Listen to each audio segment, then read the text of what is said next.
Sa kayo lahat, kumusta ang inyong mga buhay pag-ibig? Umabot na ba kayo sa puntong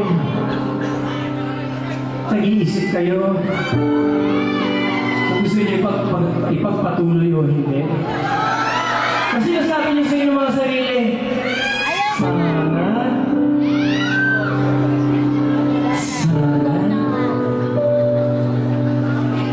sana naman